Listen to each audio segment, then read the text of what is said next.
Jonathan Vigia stood in the morning haze outside the 12th branch of the deli chain he'd started 15 years ago.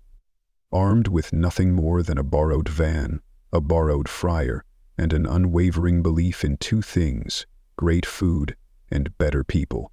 Now, 14 locations strong and still growing, the chain was alive with the motion of modern business. Always hiring, always moving. But lately, something had shifted. It wasn't in the numbers, it wasn't in the profit margins, it was in the people, the very heart of the company. His people felt like it was fading. He had always believed that if you treated people with respect, they'd pour it back into every sandwich, every shift. But complaints had started trickling in, not from customers, but through HR. Unexplained turnover, frequent no-shows, unacceptably long wait times. He requested reports. What came back were statistics padded with excuses, sanitized into meaningless charts. It didn't feel like the truth, so he made a decision. A quiet one, a determined one. He would do what he did best, get back on the ground and see it for himself.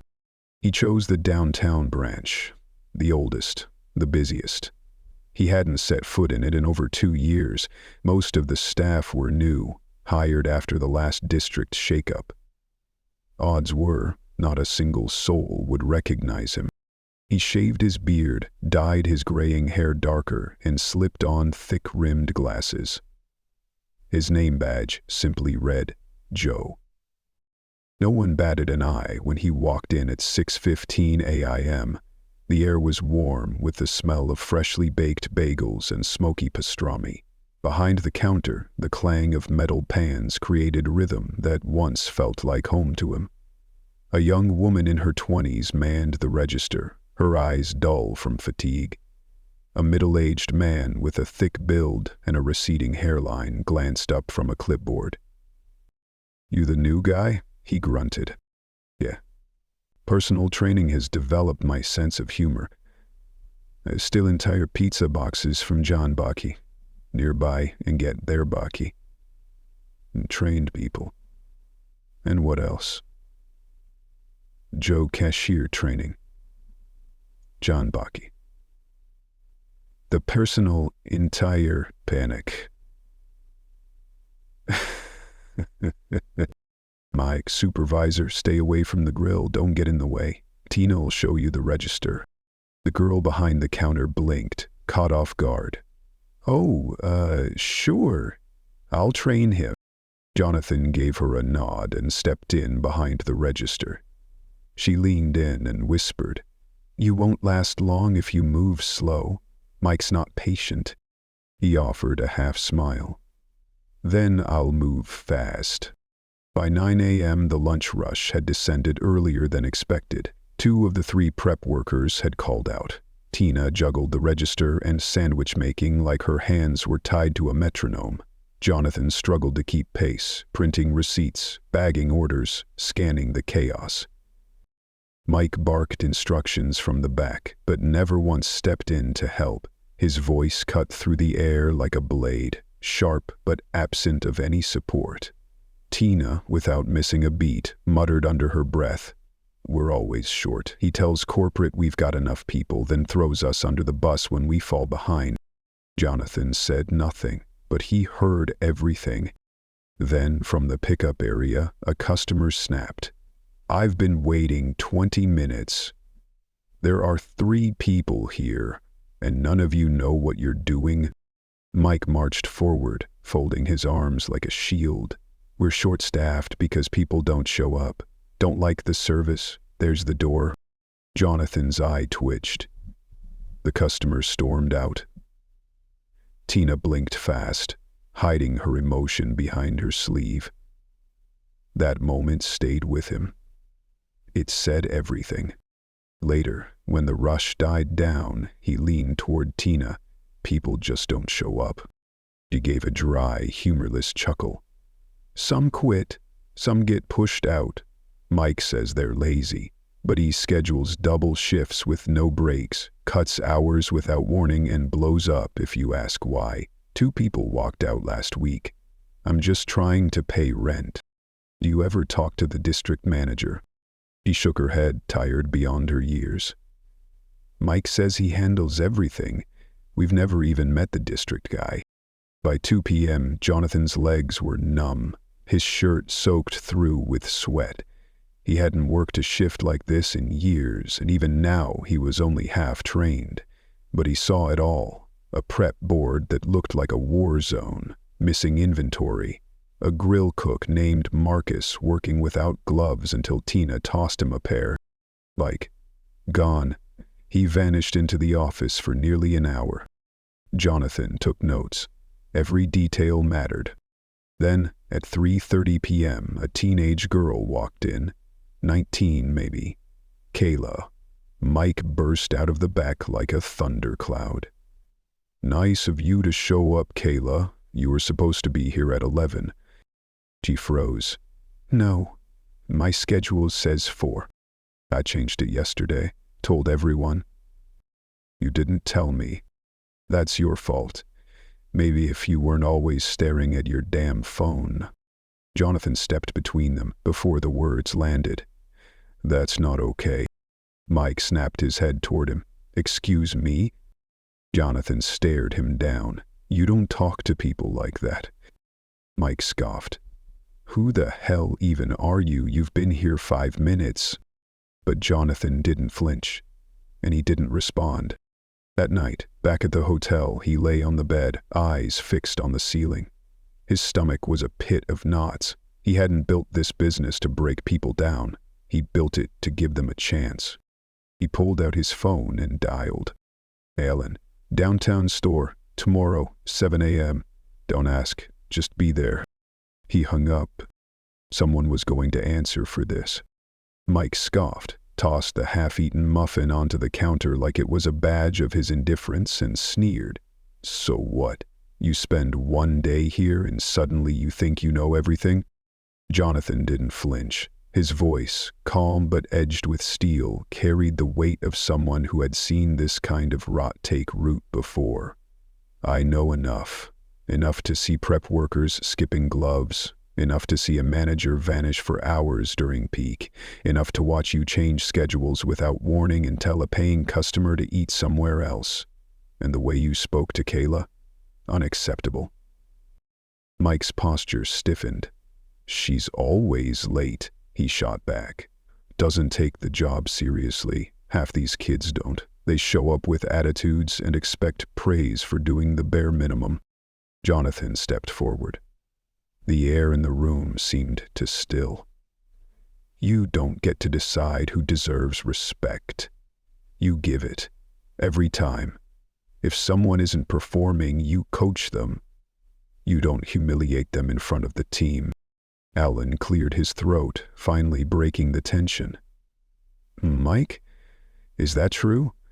You've been changing shift schedules without notifying your staff? You post them, Mike replied, his tone defensive and dismissive. If they don't check, that's not on me. Jonathan's eyes narrowed. Where do you post them? Back office bulletin board, same place as always. Jonathan nodded slowly, the silence amplifying the impact of his next words. You mean the one behind a locked door? The door only supervisors have the key to? Mike said nothing. Alan looked at Jonathan, uneasy. How do you want to handle this? Jonathan didn't hesitate. He's done. Get his keys. Have HR call him this afternoon. He's not setting foot in another one of my stores. Mike opened his mouth as if to protest, but Jonathan raised his hand firmly. No appeals, no second chances. You had the time to fix this. You chose not to. You chose to make it worse. There was a beat of silence. Then, Mike pulled his lanyard from around his neck, dropped it on the prep table with a metallic clink, and shoved open the back door without looking back. The sun had barely risen outside, casting long shadows across the floor as he disappeared. Alan exhaled. I didn't realize it had gotten this bad. You didn't know, Jonathan said evenly, because you weren't here. We've got good people stuck under bad leadership. That ends today." Inside, the rhythm of the store was slowly returning. A few minutes later, Tina arrived, hair tied back, grocery bag in hand, filled with her own snacks. Jonathan noticed. That was something she'd started doing, he realized, after too many shifts without breaks. She froze when she saw him still standing at the prep table. "You the reason Mike's car just peeled out?" "Yes," Jonathan replied plainly. "He's gone." Tina set the bag down slowly. "You really work for corporate?" "I started this company 15 years ago," he said. "And somewhere along the way, I forgot what it felt like to stand behind the counter." Her eyes narrowed slightly. "So, you were spying?" "I was listening," he said softly. "And I heard enough to know you've carried more than your share." She crossed her arms. "So now what? You fire him, but we're still 3 people short?" Jonathan nodded. "That's why I'm staying. Alan's helping with interviews today.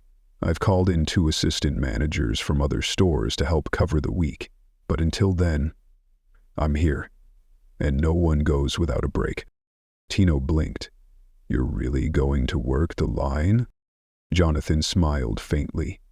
"I've had worse mornings. Let's get the grill hot." By 8 a.m., the first real wave of customers walked in. Without Mike's looming presence, the energy behind the counter shifted almost immediately.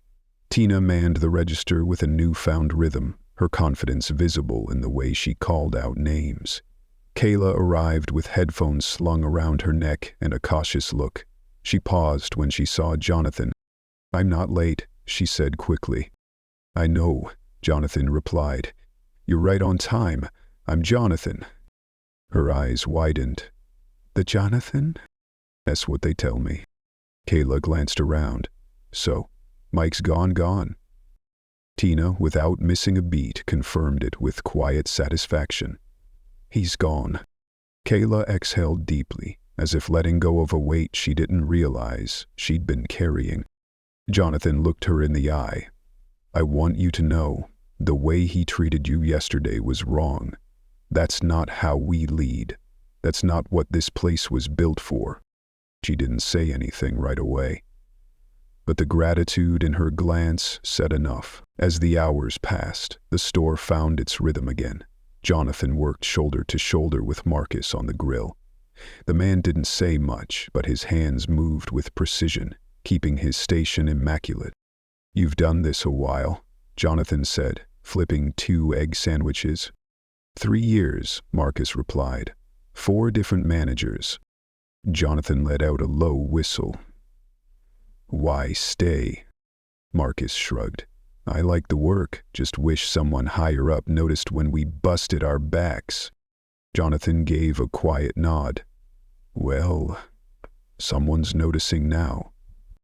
By midday, the entire team had hit a new stride. The line moved faster, orders came out with fewer mistakes, and the atmosphere felt lighter. Everyone got a break. Even 10 minutes made a difference. Kayla sat in the break room with a yogurt. Tina took her sandwich outside to catch some sunlight. Alan was on the phone with HR, pulling resumes from the applicant pool.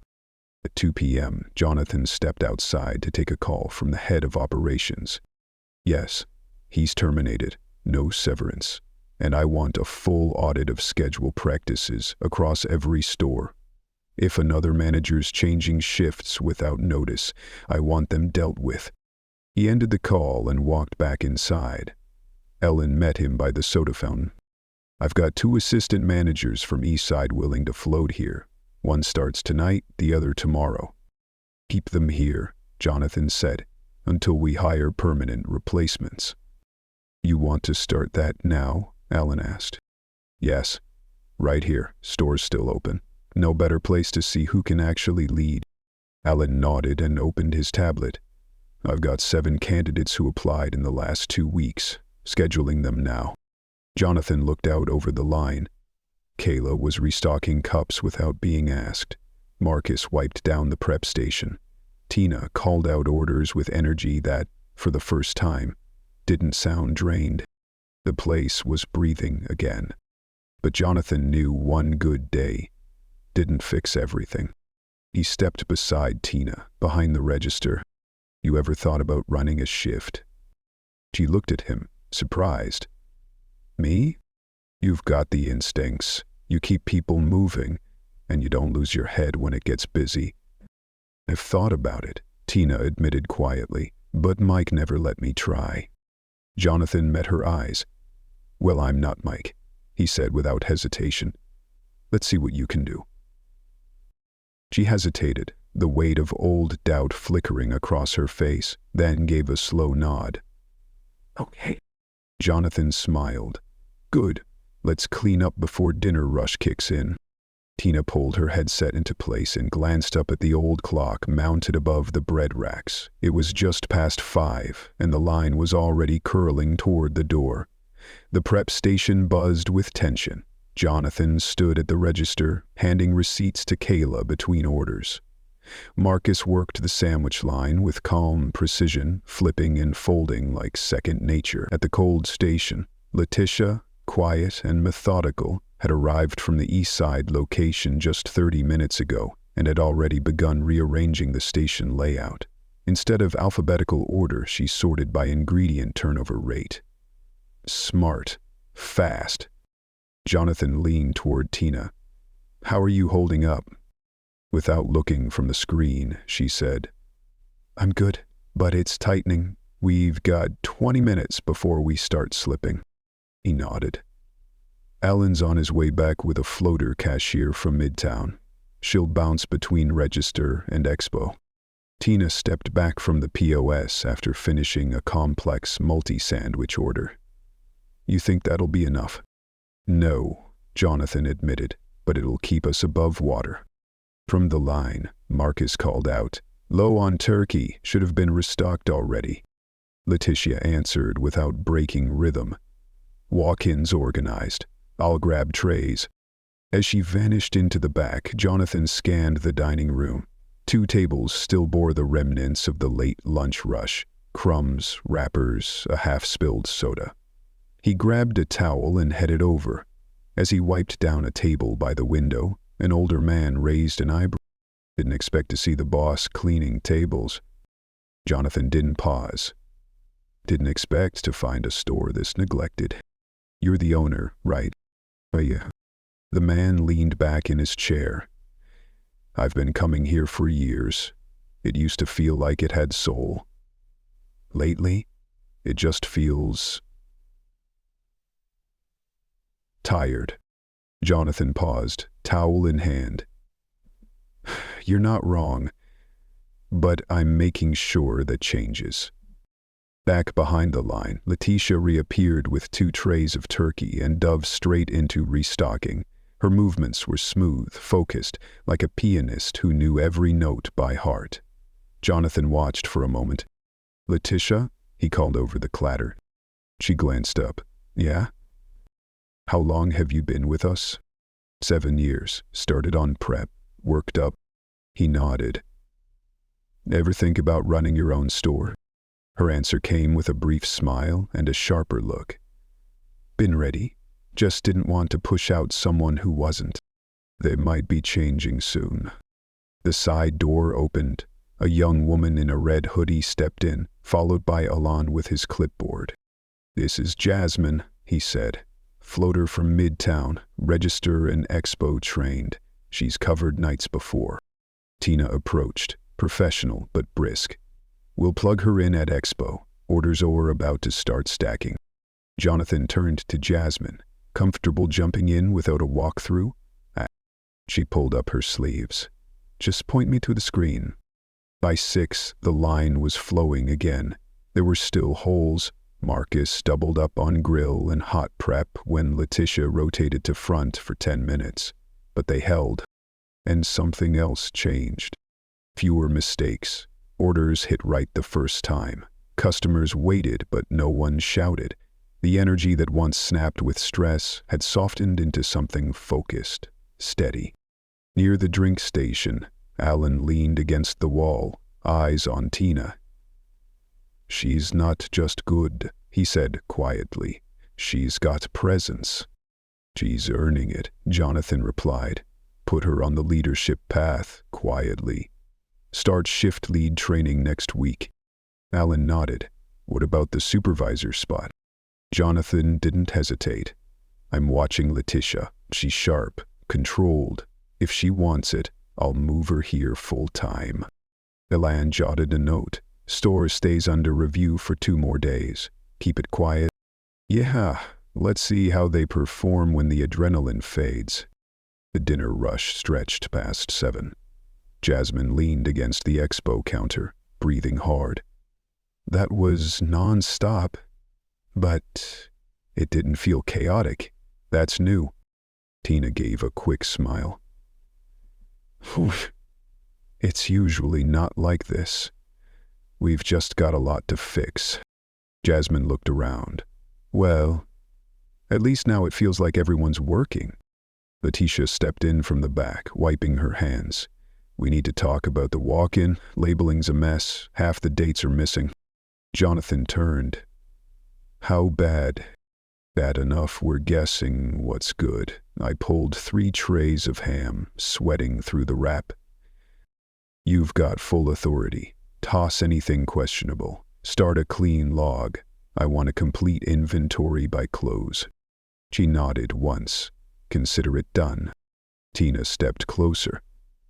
Can we talk a sec? He motioned toward the back office. Inside, the tiny room was cluttered with old receipts, a chipped coffee mug, and a computer monitor hanging on by duct tape. Jonathan leaned against the filing cabinet. What's on your mind? It's about Kayla, Tina said. She's solid, but she's holding back, scared of screwing up. She hasn't said anything, but I've seen her second-guess herself. She checks the ticket 3 times before she calls it. Jonathan folded his arms. She's got potential. He just needs space to breathe. He nodded. Then give it to her. Pull her aside. Let her know she's got room to learn, and that messing up is part of it. Tina smiled. Small, real. I can do that. They returned to the floor. Kayla was wiping the counter, shoulders tense. Tina approached, whispered something low. Kayla's posture softened. She nodded once. By closing, the last customer was gone. Marcus wiped the grill. Jasmine cleaned the soda fountain. Letitia boxed leftover bread. At the register, Ellen finished a call. That was HR. We're clear to start interviews for supervisor tomorrow. Want me to block 10-minute slots? Jonathan shook his head. No interviews, not here.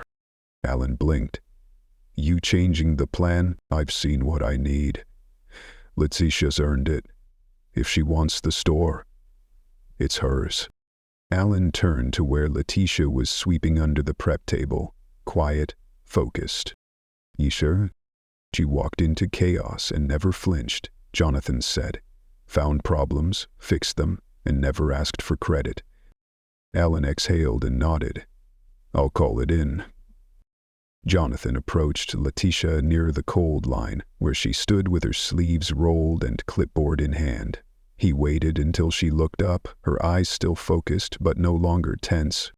You've got the instincts for this, he said, his voice steady and full of respect. And you've earned the respect of everyone back here. She straightened. You offering me the store? I'm offering you the chance to run it. Full control. Your team. Your standards. You set the tone. Letitia paused for only a second. I've seen what happens when a store is left to rot. I won't let that happen again. Jonathan nodded. Then it's yours. Thank you, she said quietly, but with the quiet power of someone who meant it. As the team finished closing up, Jonathan stepped out front alone. The street outside was mostly still. A few late commuters walking past with bags slung over shoulders and eyes downcast. He turned and looked back through the glass. Inside, Kayla laughed at something Tina said. Marcus was scrubbing down the sink, while Letitia, clipboard in hand, was already jotting tomorrow's to-dos. It was no longer a broken store. He'd gone looking for a problem. What he found was a team that had been doing the best they could, without leadership, without support, carrying weight that was never theirs to bear. That was going to change, permanently. 2 weeks later, Jonathan returned, this time through the front door. No disguise, no hidden agenda, just a quiet check-in. It was early evening, just before dinner rush. The air felt different. The dining area was spotless. The register beeped with slow, steady rhythm. The staff moved like gears in sync. The chaotic tension of his last visit was gone. In its place was something else. Balance. Letitia stood at the cold station, building a sandwich with quiet precision. She didn't see him at first. Jonathan stepped aside to let a customer pass, then wandered toward the hallway. A laminated sheet pinned to the wall caught his eye. 3 bold words: respect, response, rhythm. He smiled. That was new. He found Tina near the prep sink, walking a new shift lead Omar through the day's closing plan. She looked composed now, confident. There was clarity in her tone as she gave instructions. She glanced up and saw Jonathan. "You're early," she said with a small smirk. "Figured I'd see how things were going without giving a heads up." She handed the clipboard to Omar. "You've got the count, finish it up and I'll review in 10. Omar nodded and headed toward the walk-in. They stepped out to the back alley, where the scent of rising dough drifted in the breeze. "Feels different," Jonathan said, eyes on the fading sky. "Cleaner, calmer." Tina nodded. "It's not perfect, but it's not falling apart anymore." Letitia made a few smart changes. Shift prep, labeled backups. People get their schedules a week out now. No last-minute surprises. He looked at her. "And you?" "I'm in leadership training. Alan checks in twice a week. I've got a mentor from Westside coaching me on labor and inventory." Jonathan let that land. "That's fast progress." "I didn't expect it," she admitted, "but I appreciate it. It's different when someone says, 'I see what you're doing.'" They heard laughter from inside. Kayla stood at the soda machine, chatting with Jasmine as she restocked lids. Her body language was more relaxed, her face less guarded. Back inside, Jonathan stepped forward. Kayla noticed him and straightened. "Hey, you settling in?" he asked. She gave a shy nod. "Tina's been walking me through the expo timing. I didn't know the system could batch orders." "She picked it up fast," Jasmine added. "I told her she should train the next hire." Jonathan turned to Tina. "You agree?" She just needed someone to give her a straight answer, and space to figure it out without someone hovering. He faced Kayla again. "You interested in training new staff?" She hesitated. I think I could." "Good. You're now our new peer trainer. Starts next week. Omar will handle your onboarding tomorrow." I nod to the officer present. "Thank you." Kayla blinked. "Seriously? You earned it." Letitia walked over, drying her hands on a towel. "Sorry, I didn't see you come in." Jonathan smiled. "You had your hands full. That's exactly where I want you." She gave a small smirk. "We're still short one closer on Thursdays. We're patching with part-timers. I'll improve the hours. You have discretion. Just submit a breakdown by Friday." She nodded, then added, "One more thing. There's a guy applied last week, kitchen background, used to lead shifts, quiet, but he listens. You trust him?" "I do." "Then hire him. It's your call." Letitia leaned against the counter. "I've worked under 4 different supervisors in this chain. All of them focused on keeping the numbers clean and the noise down. None of them ever asked what we needed to actually do better work." Jonathan's face fell slightly. "That's on me. I let the culture drift, thought the numbers told the whole story."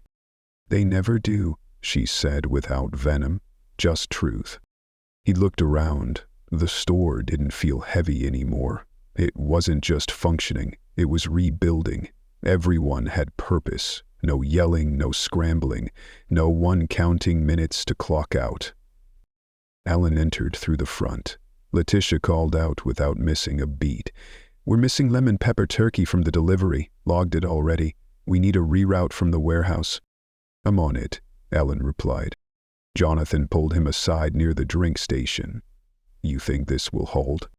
Alan watched the line, then nodded. "They've got structure now, and someone steering the ship who doesn't treat people like they're disposable." Jonathan exhaled. "We need to do this at every store. Quiet audits. No cameras. Just show up. Listen." "I've already started a checklist," Alain said. 4 other locations flagged. Midtown first. That one's been redlining for months. Start tomorrow." They turned back toward the counter. Customers were still coming in, but everything moved with intention. Jasmine handed out bags. Kayla restocked cookies. Omar returned with an updated stock log. Jonathan called the team together before the next wave hit. "This isn't a speech," he began. "I just want to tell you one thing." He looked at each of them. "I made the mistake of stepping away from the places that built this company, and I saw what that cost you. But you didn't fold. You kept showing up, even when it was hard, even when no one seemed to care." He met Leticia's eyes, then Tina's, then Kayla's. "You're the reason this place works, and from now on, I'll make sure the people in charge never forget that." There was no applause. He just nods. Silent, steady, powerful. He turned to Letitia. "I'll be back in 2 weeks, not for a check-in. I'll be on the schedule. Prep line, you run the store. I'll pull my weight." She gave a crisp nod. "We'll have an apron ready." Jonathan stepped out just as the street lights flickered on. The sidewalk was alive. Commuters, families, teenagers with skateboards. He turned back for one last glance through the window. No spotlight, no fanfare. Just a team finally given the chance to do their jobs right. And that, he thought, was exactly how it always should have been.